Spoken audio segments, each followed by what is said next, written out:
तो एक बार फिर से आप सभी का स्वागत है अपने YouTube channel master classes by Anil sir में। जैसा कि हमने पिछली क्लास में हम डिस्कस कर रहे थे 1919 के मोंटेग्यू चेम्सफोर्ड सुधार अधिनियम के बारे में। हमने कुछ एक बातें मोंटेग्यू चेम्सफोर्ड सुधार अधिनियम के बारे में कर ली थी। कुछ बातें शेष रह गई थी जो हम इस क्लास में उनको कंप्लीट करने वाले हैं। मैं एक बार थोड़ा सा क्विक रिवीजन करा देता हूं जो पिछली क्लास में हमने क्या कुछ पढ़ा था, ताकि आज की जो क्लास का जो कंटेंट है वो आपको फिर अच्छे से समझ में आ जाए। हमने देखो मोटे तौर पर पिछली क्लास में हमने ये पढ़ा था कि इस 1919 में ये कहा गया कि हम धीरे धीरे भारत में उत्तरदायी शासन लेके आएंगे। कर्मिक ढंग से हम उत्तरदायी शासन लेके आएंगे, मतलब एक साथ में उत्तरदायी शासन नहीं आएगा। धीरे धीरे कर्मिक ढंग से हम थोड़ी थोड़ी चीजों को सुधारते सुधारते फिर हम उत्तरदायी शासन लेके आएंगे। तो इस उत्तरदायी शासन को लाने के चक्कर में इन लोगों ने क्या क्या किया, तो 1919 के एक्ट से इन्होंने क्या नई व्यवस्थाएं की। तो हमने कुछ एक बातें की थी। जैसे सबसे इंपॉर्टेंट जो है कि 1919 का एक्ट प्रांतों में द्वैत शासन लेके आया। प्रांतों में क्या लेके आया? द्वैत शासन। कई बार यहां से सीधा ही प्रश्न आ जाता है कि प्रांतों में द्वैत शासन की शुरुआत कौन से एक्ट से हुई थी। तो 1919 के एक्ट से, भारत सरकार अधिनियम, जिसको हम मोंटेग्यू चेम्सफोर्ड सुधार अधिनियम के नाम से जानते हैं, उससे क्या हुआ? प्रांतों में द्वैत शासन आ गया। द्वैत शासन को हमने समझा था कि जो प्रांतों के अंदर जो शासन के विषय थे उनको दो हिस्सों में बांटा गया था। एक आरक्षित बोला गया और एक हस्तांतरित। हमने यहां तक पढ़ा था। लेकिन चूंकि सारे के सारे विषय अभी भी क्या थे, वो भारतीय मंत्रियों के पास नहीं थे, इसलिए हम लोग क्या करें कि अभी भी प्रांतों में पूर्ण उत्तरदायी शासन नहीं आया था। अभी भी प्रांतों में कैसा नहीं आया था? पूर्ण उत्तरदायी शासन नहीं आया था, अभी भी आंशिक था। आंशिक हमने क्यों बोला था? आंशिक हमने इसलिए बोला था कि अगर सारे विषय, सारा काम अगर भारतीय मंत्री संभालते, जो निर्वाचित थे, जो विधानमंडल के प्रति उत्तरदायी थे, तो हम कहते पूर्ण उत्तरदायी है। लेकिन यहाँ तो अभी भी सारा का सारा जो पावर है वो तो किसके पास इकट्ठा है? वायसराय के पास है। वायसराय की जो परिषद है उसके पास ही महत्वपूर्ण विषय, उसी के पास महत्वपूर्ण विभाग है। जो भारत वाले थे उनके पास तो बहुत ही ऐसे बहुत ही नाम मात्र किसी विभाग थे, जो ज्यादा दमदार विभाग नहीं थे। तो इसका मतलब अभी भी आंशिक उत्तरदायी शासन ही आया था। हमने एक और इम्पोर्टेंट फैक्ट जाना था कि केंद्र और राज्यों के बीच में जो विषय बांटे गए थे उनमें हमने कार्यकारी विषयों का बंटवारा नहीं किया था, केवल विधायी विषयों का ही बंटवारा किया था। इसका मतलब आप क्लियर कर लेना कि अगर 1919 के एक्ट में अगर आपके ऐसे आ जाता है कि कोई निम्नलिखित कथन छांटिए कि केंद्र और प्रांतों के बीच में विधायी शक्तियों के साथ साथ कार्यकारी शक्तियों का भी बंटवारा हुआ था, तो आप गलत मत कर देना, क्योंकि कार्यकारी शक्तियां नहीं बांटी गई थी, केवल विधायी शक्तियां ही बांटी गई थी। कि इन विषयों, ये जो विधायी जो पावर्स हैं वो केंद्र की अलग कर दी गई और प्रांतों की अलग कर दी गई, लेकिन अभी भी कार्यकारी शक्तियां सारी की सारी किसके पास थी? वायसराय के पास थी। प्रत्यक्ष निर्वाचन शुरू हो गया। हमने ये भी देख लिया था कि जो केंद्र में जो विधायिका थी, उस विधायिका में दो सदन आ गए हैं। केंद्र में विधायिका में कितने सदन आ गए थे? दो सदन आ गए थे। उनके नाम हमने पढ़े थे, कुछ हमने उनकी डिटेल पढ़ी थी। जैसे राज्य काउंसिल है, उसमें कितने मेंबर होंगे? 60 होंगे। फिर हमने विधानसभा में पढ़ा था कि उसमें टोटल 145 होंगे। कार्यकाल पढ़ा, 3 साल उसका होगा, इसका 5 साल होगा। ये सारी बातें हमने पढ़ ली थी। तो आज की क्लास को स्टार्ट करने से पहले मैंने आपको ये 2-4 मिनट एक बार रिवाइज करा दिया है, ताकि आपके ये कानून बिल्कुल एकदम नया नहीं लगे कि हमने काफी कुछ पढ़ा हुआ है।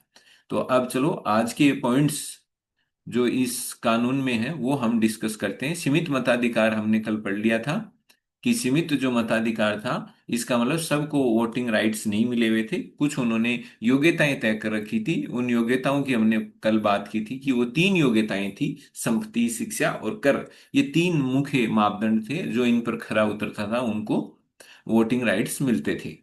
हमने ये भी बात की थी कि 6 बार, ये ध्यान रखना, ये इंपॉर्टेंट फैक्ट है, 1919 के एक्ट से 6 बार विधानसभाएं बनी हैं। तो कई बार यहां से कोई घुमावदार क्वेश्चन आ जाता है, तो ध्यान रखना आपको। इसे 6 बार विधानसभाएं बनी। और 6 बार में जो 5वें नंबर की जो विधानसभा थी उसका कार्यकाल काफी लंबा था, 35 में बनी थी और 46 तक वो खींची थी। फिर हमने ये भी बात कर ली थी कि जो छठी विधानसभा थी, जो 1919 के एक्ट से बनी थी, जैसे ही भारत स्वतंत्र हुआ तो अपने आप भारत स्वतंत्रता अधिनियम के अंतर्गत ये अपने आप ही खत्म हो गई थी। इसको अलग से कोई खत्म नहीं किया गया था, भंग नहीं किया गया था, ये अपने आप ही भंग हो गई थी, स्वतः भंग हुई थी। हमने ये भी बात कर ली थी कि 1919 के एक्ट के तहत 4 बार राज्य परिषदें बनी। कितनी बार बनी? 4 बार राज्य परिषदें बनी, 1921, 1926, 1930 और 1946। ये इनके बनने के वर्ष हैं। इन इन वर्षों में ये राज्य परिषदें बनी। यहां तक अपना एच पॉइंट तक, यानी टोटल हमने एच तक के जितने भी प्रावधान थे, जितनी भी इस विधान की, इस कानून की विशेषताएं थी, वो हमने यहां तक जान ली थी। तो चलो अब ये जो इसका नया पॉइंट आता है आई, इस आई पॉइंट से हम चीजों को डिस्कस करने वाले हैं कि अब और इसमें क्या कुछ नया बचा है। तो आगे बढ़ाते हैं फिर क्लास को।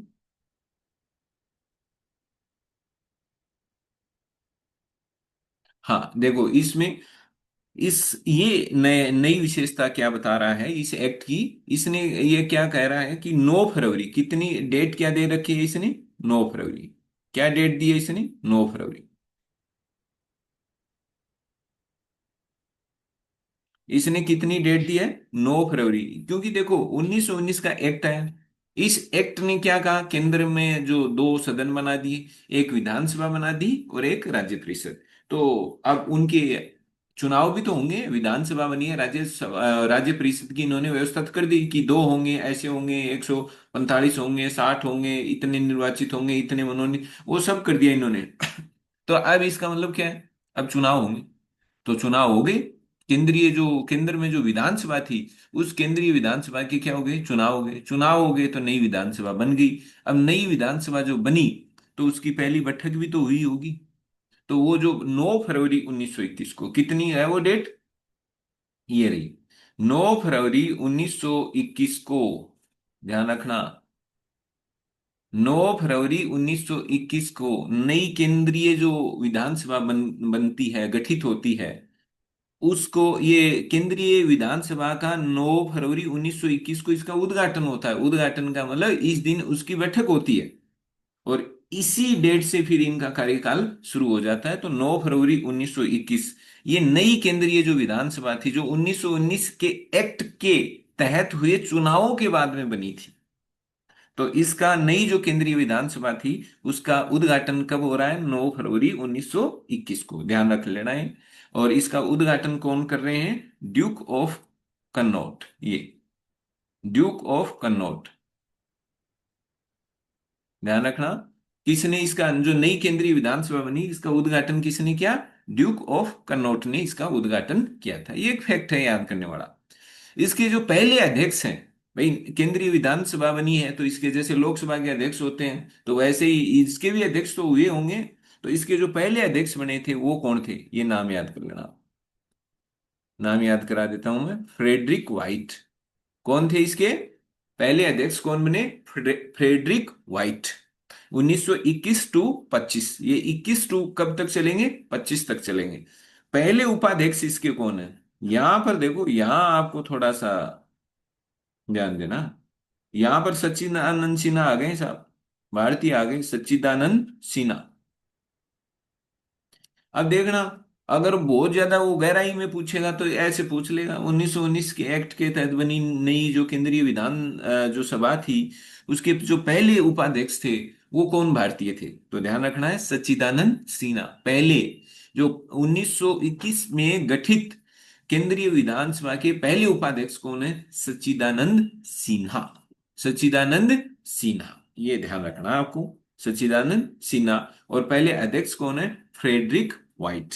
फ्रेडरिक व्हाइट, ये आपको ध्यान रखना है। सच्चिदानंद सिन्हा का नाम फिर बाद में आएगा, आपको ध्यान हो। जब संविधान सभा की जो पहली बैठक होगी, तो उस समय संविधान सभा के जो अस्थायी अध्यक्ष बनाए जाएंगे, वो भी सच्चिदानंद सिन्हा ही होंगे। जब तक कि डॉक्टर राजेंद्र प्रसाद का निर्वाचन नहीं हो जाता, उनको स्थायी अध्यक्ष के रूप में चुन नहीं लिया जाता, तब तक पहली बैठक में अध्यक्षता तो करनी पड़ेगी ना किसी को तो बनाना पड़ेगा। तो जो परमानेंट अध्यक्ष है उसको तो बाद में चुनेंगे, वो हम आगे डिस्कस करेंगे। बस ये सच्चिदानंद सिन्हा का नाम आया तो मैंने आपको एक फैक्ट बता दिया कि सच्चिदानंद सिन्हा ही भारत की जो संविधान सभा की जो पहली बैठक हुई थी 9 दिसंबर 1946 को, उस 9 दिसंबर 1946 को जो बैठक हुई थी, उसमें अस्थायी अध्यक्ष के रूप में भी इन्होंने काम किया था। अस्थायी अध्यक्ष चुने गए थे सच्चिदानंद सिन्हा, ये वही सच्चिदानंद सिन्हा है, ये ध्यान रखना। ये पहले उपाध्यक्ष बन रहे हैं, ये इसलिए आपके सच्चिदानंद सिन्हा आया, तो ये दोनों फैक्ट आप याद कर लेना, वो आगे अपन रिपीट हो जाएगा, कोई दिक्कत नहीं है। तो पहले उपाध्यक्ष कौन है? सच्चिदानंद सिन्हा, और वहां यहां पर नाम आ रहा है फ्रेडरिक व्हाइट। यहां पर नाम किनका आ रहा है? Frederick White. तो यहां तक क्लियर है कंसेप्ट, आगे बढ़ते हैं फिर। दूसरी केंद्रीय विधानसभा में, ये देखो, पहले भारतीय जो केंद्रीय विधानसभा के अध्यक्ष बन रहे हैं। अब आपसे यहां देखो, अब थोड़ा सा है ना, आराम से समझना, धैर्य से। अगर आपसे पूछे कि 1921 में बनी नई नई केंद्रीय विधानसभा के पहले उपाध्यक्ष कौन थे? सच्चिदानंद सिन्हा। पहले अध्यक्ष कौन थे? Frederick White. यहां तक क्लियर है आपका? ठीक है। दूसरी केंद्रीय, अब ये तो पहली पहली केंद्रीय विधानसभा थी, फिर दूसरी बार भी तो चुनाव हुए थे ना, 21 से वो 24 रह से चली थी आगे। तो जो दूसरी केंद्रीय विधानसभा बनी, दूसरी, उस दूसरी केंद्रीय विधानसभा में पहले भारतीय कौन थे? विट्ठल भाई पटेल थे, जो इसके अध्यक्ष बने थे। अब विट्ठल भाई पटेल का प्रश्न कैसे बनेगा? पहले उस भारतीय का नाम बताओ जो केंद्रीय विधानसभा का अध्यक्ष बना था। प्रश्न कैसे बनेगा? पहले उस भारतीय का नाम बताओ जो केंद्रीय विधानसभा का अध्यक्ष बना था। वो तो याद रह जाएगा आपको, विठल भाई पटेल।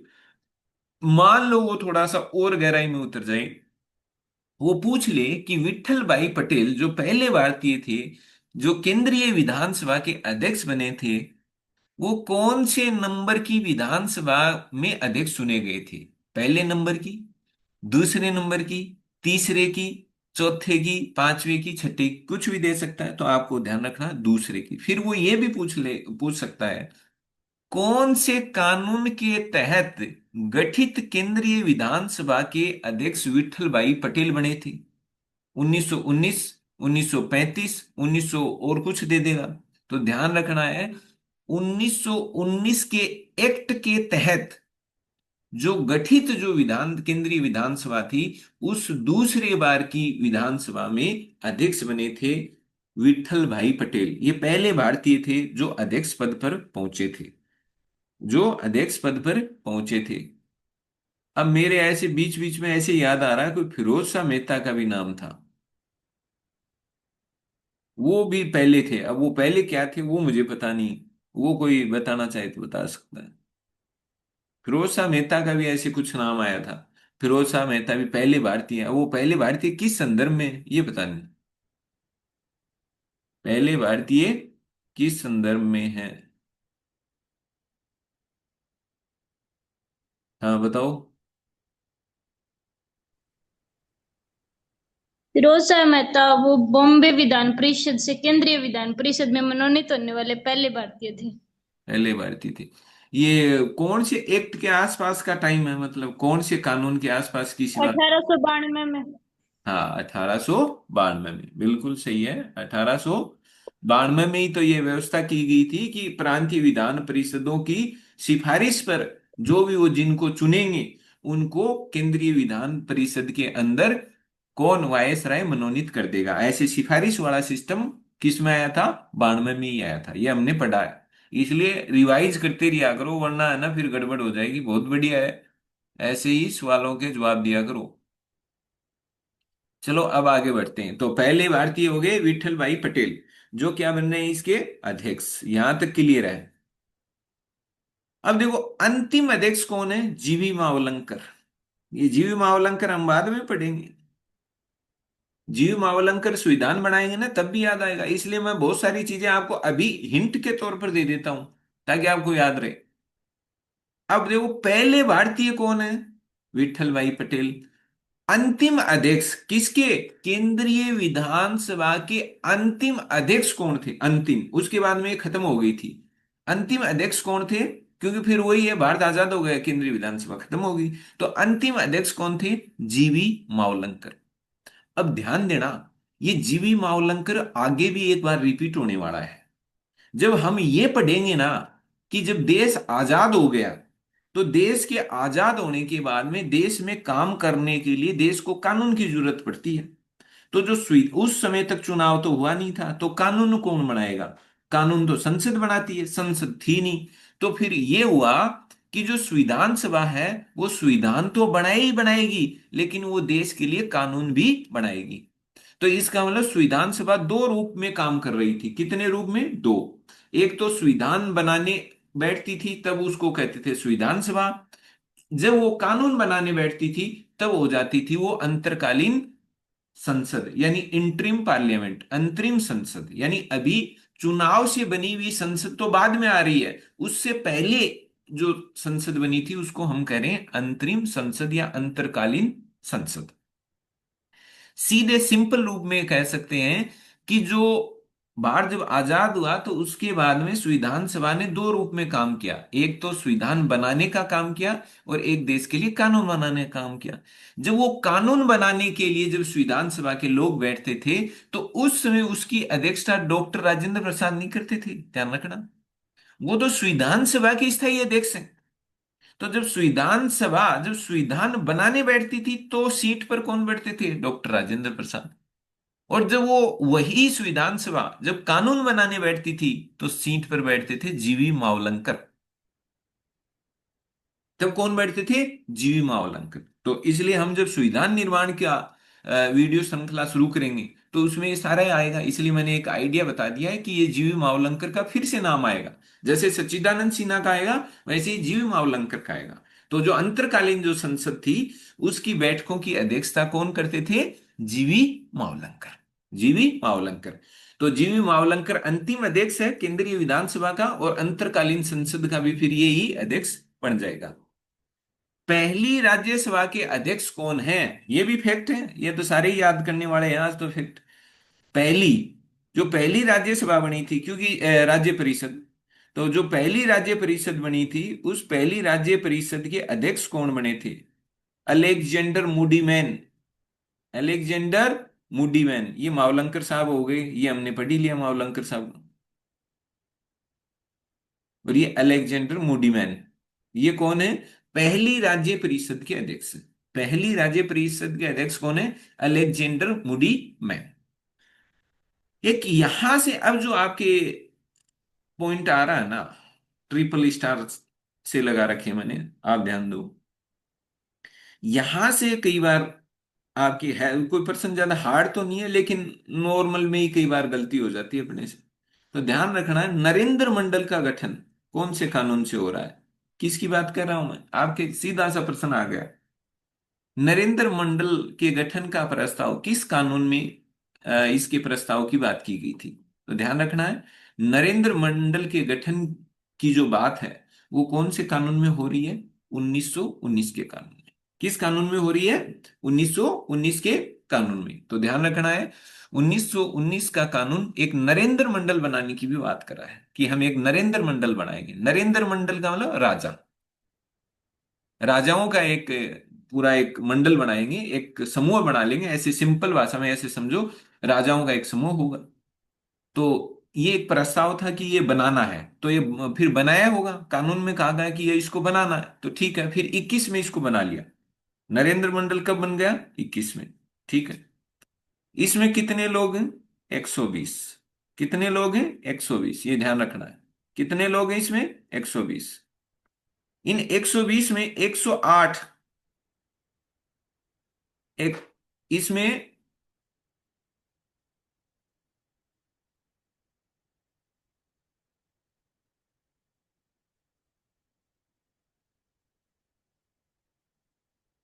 इसमें कितने हैं? 108 कौन है?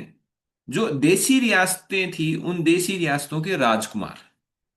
क्योंकि राजाओं को भी तो खुश करना है ना, तो खुश करने के लिए नरेंद्र मंडल बना दिया, और नरेंद्र मंडल बना 21 में। ध्यान रखना ये सन कंफ्यूज कर देती है कई बार, मान लो आ जाए। नरेंद्र मंडल का गठन कब हुआ? आपके दे दिया 1919, 1920, 1921 और 1922, चार दे दिए। तो आप फटाक से क्या टेकोगे? हो बोले सर ने बताया था यार 1919 है ना, 1919 के कानून में नरेंद्र मंडल की बात थी, तो इसमें तो 1919 कर देते हैं। तो ध्यान रखना है, नरेंद्र मंडल के गठन की बात की गई थी 1919 के कानून में, बनाया 2 साल बाद में था, 21 में। बनाया कब था? 21 में। तो वही बात हो गई, 1773 के कानून में उच्चतम न्यायालय कलकत्ता में खोलने की बात थी, बना कब? 1774। तो ये चीजें याद रखनी है। कई बार यहां से है ना, मतलब छोटी सी गलती से सवाल मतलब गलत हो जाता, आता आता वह सवाल गलत होता है समझने की गलती से। तो ध्यान रखना है, बन रहा है 21 में। इसमें कितने लोग हैं? 120। 108 तो हैं विभिन्न देशी रियासतों के राजकुमार, और 12 क्या हैं? 108 तो हो गए राजकुमार, और 12 क्या होंगे? अलग अलग उन्हीं देशी रियासतों के प्रतिनिधि। तो कुल मिला के 108 तो हैं राजकुमार, राजाओं को खुश कर देंगे। भाई राजाओं को लगेगा नहीं नहीं, हमारी भी अंग्रेज लोग हमारे हमारे को भी पूछते हैं, हमारी भी पूछ है, हमें भी पूरी वैल्यू दे रहे हैं, इनको ये लगेगा। तो 108 तो हो गए राजकुमार साहब, और 12 लोग कौन थे? जो थे देशी रियासतों के ही, लेकिन उनके अलग अलग प्रतिनिधि थे, अलग से भेजे गए लोग थे। तो कुल मिलाकर के ये 120 लोगों का एक ग्रुप था नरेंद्र मंडल। और इस मंडल की जो बैठक होती थी उसकी अध्यक्षता कौन करता था? ध्यान रखना है, उसका अध्यक्ष कौन है? वायसराय। अध्यक्षता वाला काम नहीं दे रहे भारतीयों को, असली काम तो अपने पास ही रख रहे हैं। बस ये तो धीरे धीरे बुलाने वाला काम है, ताकि इनको राज करने में जोर नहीं आए, आगे दिक्कत नहीं आए। तो नरेंद्र मंडल बना दिया है 21 में, 120 लोग भी रख दिए, 108 राजकुमारों को जगह दे दी, 12 दूसरे लोगों को जगह दे दी, और खुद सीट पर बैठ गए हैं, खुद मालिक बन गए हैं। तो इसके अध्यक्ष कौन बन गए? वायसराय। तो ये आपको ध्यान रखना है, इसके अध्यक्ष कौन बन रहे हैं? वायसराय। तो अब हम आगे देखते हैं, अब इसमें और क्या क्या प्रावधान थे।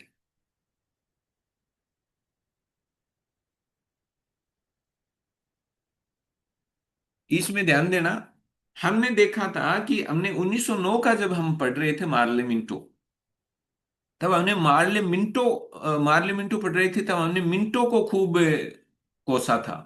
क्यों कोसा था? कि उसने तो विष के दांत बो दिए, उसने तो सांप्रदायिक निर्वाचन प्रणाली की शुरुआत की, उसको सांप्रदायिक निर्वाचन प्रणाली का जनक कहा जाता है। हमने पढ़ा था, आपको याद हो तो। और उस टाइम 1909 में पहली बार मुसलमानों के लिए सांप्रदायिक निर्वाचन क्षेत्र प्रणाली लेके आई गई थी। ठीक है। अब क्या हुआ? क्या अंग्रेज मतलब शरीफ बन गए? उन्होंने कहा नहीं, हमसे तो गलती हो गई, हम तो जो मुसलमानों के लिए सांप्रदायिक निर्वाचन प्रणाली थी उसको हम समाप्त कर रहे हैं कि उसको बढ़ा रहे हैं? इतने बेवकूफ थोड़ी थे। इन्होंने कहा पहले तो हमने केवल मुसलमानों के लिए की थी, अब तो हम 4-5 जने और जोड़ देंगे इसमें। यानी कि सांप्रदायिक निर्वाचन मंडल प्रणाली का क्या हो रहा है? विस्तार हो रहा है। दूसरे समुदायों को भी इसके लपेटे में ले लिया है। यानी पूरी तरह से समाज को बांटने की तैयारी चल रही है, बस आराम आराम से बांट रहे हैं ताकि पता ही नहीं चले, समाज में फूट फट जाए। तो इन्होंने क्या किया? अब आपके प्रश्न आ जाता है, सांप्रदायिक निर्वाचन मंडल प्रणाली का 1919 के कानून के तहत विस्तार हुआ, कथन सत्य है कि असत्य? बिल्कुल सत्य है। विस्तार हुआ, विस्तार हुआ। अब पहले मुसलमानों के लिए ही सांप्रदायिक निर्वाचन क्षेत्र प्रणाली थी, अब सांप्रदायिक निर्वाचन की व्यवस्था किसके लिए और कर दी गई? सिख, भारतीय ईसाई जो भारत में रह रहे थे, एंग्लो इंडियंस। यानी कि वो एंग्लो इंडियंस वो लोग जिनके पूर्वज, जिनके पूर्वजों में एक ब्रिटिश, एक ब्रिटेन का व्यक्ति रहा हुआ है, और एक भारतीय मूल का रहा हुआ है। यानी कि एक ब्रिटिश, उनके जो माता पिता या दादा दादी या परदादा में कौन है? एक तो ब्रिटिश है, और एक उनके क्या है? एक उनके भारत का है। तो उनकी जो संतानें थी, यानी कि एक ब्रिटेन और एक भारतीय मूल के व्यक्ति की जो संतानें थी, उनको हम किस नाम से जानते हैं? Anglo Indian.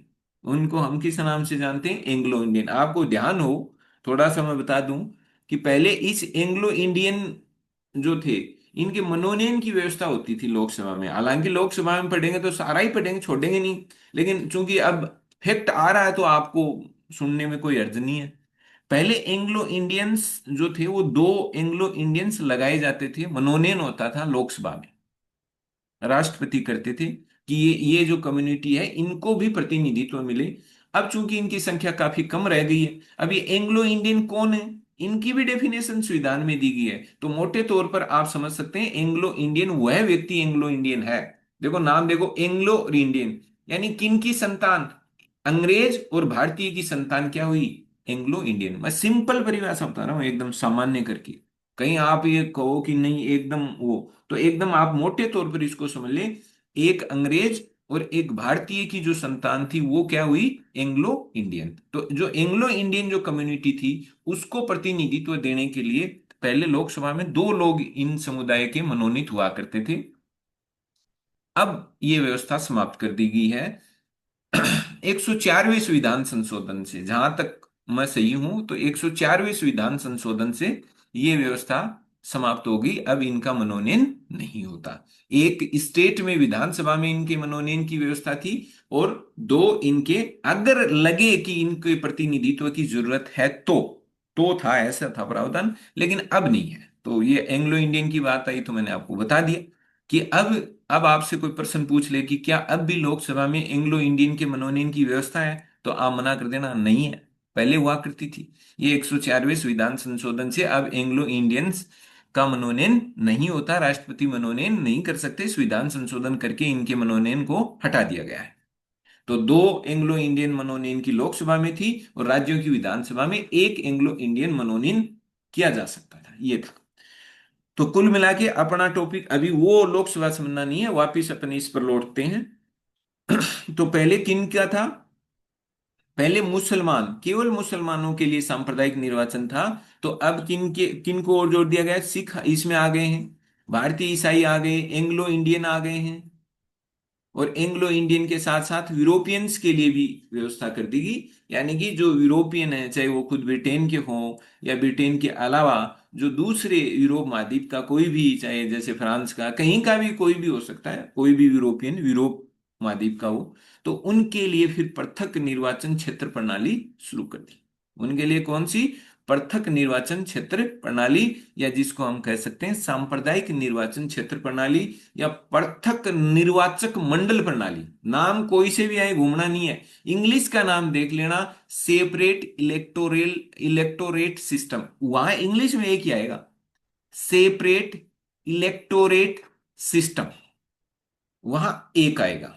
इलेक्टोरेट का मतलब निर्वाचक, सिस्टम मतलब प्रणाली, तो पृथक निर्वाचक प्रणाली या पृथक निर्वाचन क्षेत्र प्रणाली। ये बात मैंने उस टाइम भी कही थी, कहीं छोटी सी गलती से आपका सवाल गलत नहीं होना चाहिए, बस ये ध्यान रखना। चलो आगे बढ़ते हैं, और क्या व्यवस्था कर रहा है, ये कह रहा है साहब जो लंदन था ना, लंदन में यहां पर अब एक और ऑफिस आ गया। देखो ऑफिस बहुत खोले इन्होंने, अंग्रेजों ने। किस नाम से ऑफिस खोला, भारतीय उच्चायुक्त, एक नया ऑफिस आ गया, यानी एक और नया पद आ गया है, भारतीय उच्चायुक्त। लंदन में अब ये भी बैठेगा। अब भारतीय उच्चायुक्त नाम से एक पद बना दिया गया, इसका एक ऑफिस बना दिया गया। इस ऑफिस में ये भारतीय उच्चायुक्त नाम से एक व्यक्ति वहां पर भी इस ऑफिस में बैठेगा। तो अब देखो 1858 में एक पद बनाया गया था भारत के राज्य सचिव नाम से। याद आ रहा आपको, भारत सरकार अधिनियम, जिसे शासन पलटा था भारत में, क्राउन के पास शासन आ गया था, और क्राउन ने कहा कि मुझे सारी रिपोर्ट चाहिए, उसके लिए मैं एक आदमी बिठा रहा हूं, उसका नाम होगा भारत का राज्य सचिव। तो भारत के राज्य सचिव नाम से एक पद उन्होंने उस टाइम सृजित किया था, और उसका ऑफिस भी कहाँ होता था, लंदन में। उसी भारत के राज्य सचिव की कुछ शक्तियां निकाल के एक नए व्यक्ति को और बिठा दिया, जिसका नाम था भारतीय उच्चायुक्त। ये तो हो गया पद, ये क्या है, पद है। तो इस पद पर तो कोई भी व्यक्ति, ABCD कोई भी व्यक्ति बैठ सकता है, वो बाद की बात है, लेकिन एक नया पद। अब आपके प्रश्न आ जाए कि भारतीय उच्चायुक्त के कार्यालय का सृजन, या ऐसे आ जाए भारतीय उच्चायुक्त के एक नए पद का सृजन कौन से कानून से किया गया था, तो ध्यान रखना है आपको, टिक करना है 1919 का एक्ट। 1919 के एक्ट से भारतीय उच्चायुक्त नाम से एक नया पद बनाया गया था।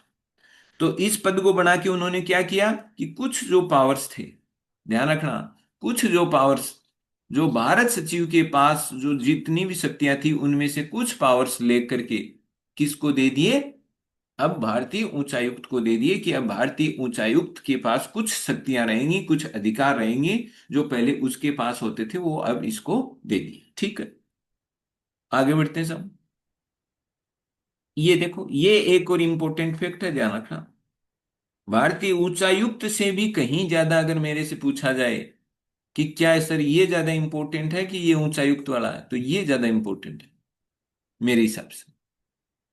केंद्रीय लोक सेवा आयोग की स्थापना। अब आपके सीधा प्रश्न आता है, केंद्रीय लोक सेवा आयोग की स्थापना का प्रावधान कौन से कानून में था?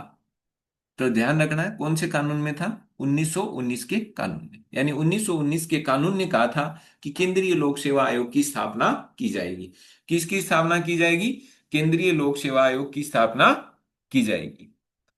तो ठीक है, केंद्रीय लोक सेवा आयोग की स्थापना का प्रावधान था कि स्थापना करेंगे। कब हुई? 26 में। ध्यान रखना, बात यही आ रही है, केंद्रीय लोक सेवा आयोग की स्थापना का प्रावधान था कि करेंगे। हुई कब? नरेंद्र मंडल बनाएंगे। हुआ कब? 21। केंद्रीय लोक सेवा आयोग बनाएंगे, बना कब? 26। कब बनना है? 26। कब बनना है? 26। ये लो 26 में बना दिया भाई। और 26 में बनाया, तो ये इसको बनाने की जो सिफारिशें की थी ना, ये कई बार ये बड़ा प्रश्न आ जाता है कि कौन से आयोग की सिफारिशों पर सन 1926 में केंद्रीय लोक सेवा आयोग का गठन किया गया था। कई बार ये प्रश्न आता है कि कौन से आयोग की सिफारिशों पर केंद्रीय लोक सेवा आयोग का गठन किया गया था। तो ध्यान रखना है, ली आयोग की सिफारिशों पर। कौन से आयोग की? ली आयोग की सिफारिशों पर।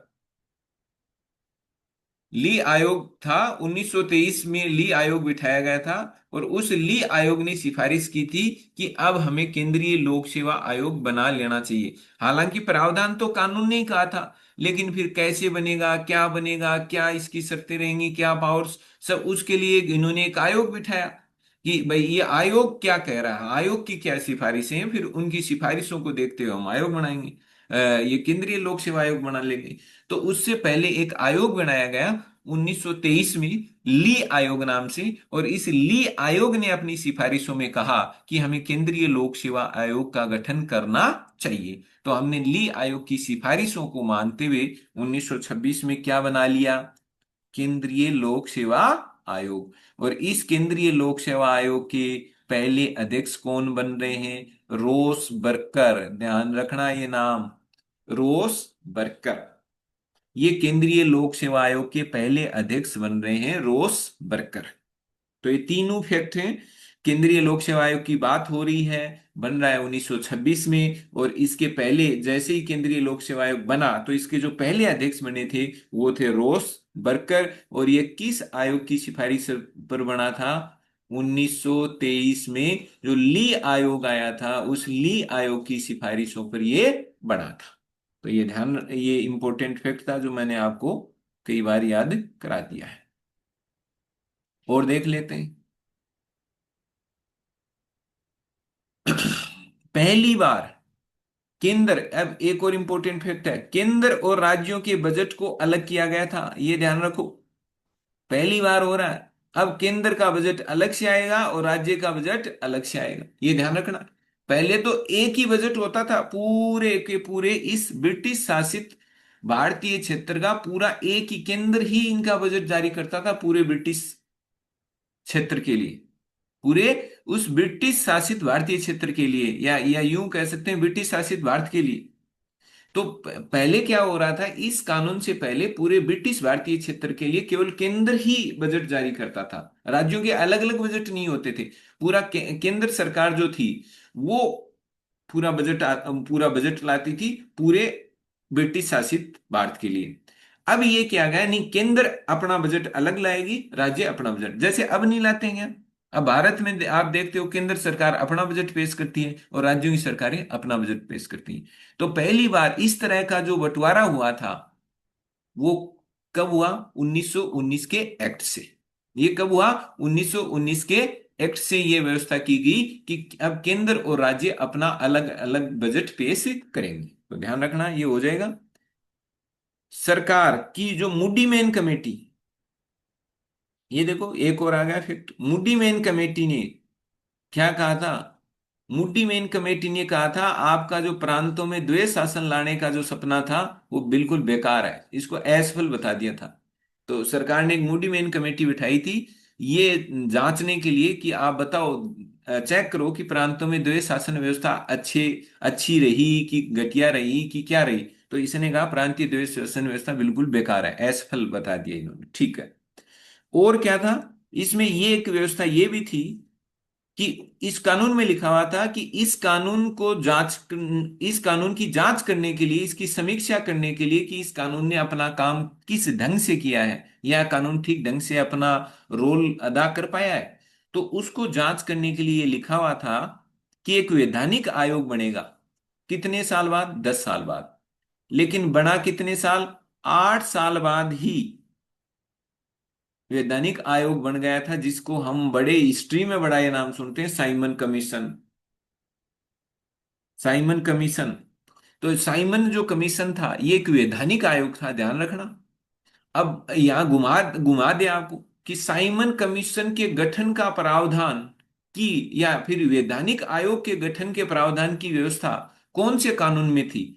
1919 के कानून में थी। 1919 के कानून में ही लिखा हुआ था कि इस कानून के 10 साल बाद, यानी कि 1929 में, हम एक आयोग लेके आएंगे और वो आयोग इस कानून के क्रियान्वयन को जांचेगा कि ये कानून ने किस तरह से काम किया, ये कानून कितना सफल रहा, कितना असफल रहा, कहाँ दिक्कतें आई, क्या हुआ। तो इस कानून के क्रियान्वयन को जांचने के लिए 10 साल बाद में वैधानिक आयोग बनाएंगे। लेकिन इन्होंने 7 साल में। आगे की क्लास अब अगले वीडियो में होगी, लेकिन आपके लिए एक ज़रूरी सूचना है। इन क्लासेज की पीडीएफ फाइल प्राप्त करने के लिए आप हमारे व्हाट्सएप कम्युनिटी ग्रुप से जुड़ सकते हैं। जुड़ने के लिए आपके स्क्रीन पर जो नंबर शो हो रहे हैं उन पर, या डिस्क्रिप्शन में जो मोबाइल नंबर हैं उन पर आप अपनी डिटेल्स व्हाट्सएप नंबर सहित भेज सकते हैं, ताकि आपको जल्द से जल्द व्हाट्सएप कम्युनिटी ग्रुप से जोड़ करके पीडीएफ फाइल उपलब्ध करवाई जा सके।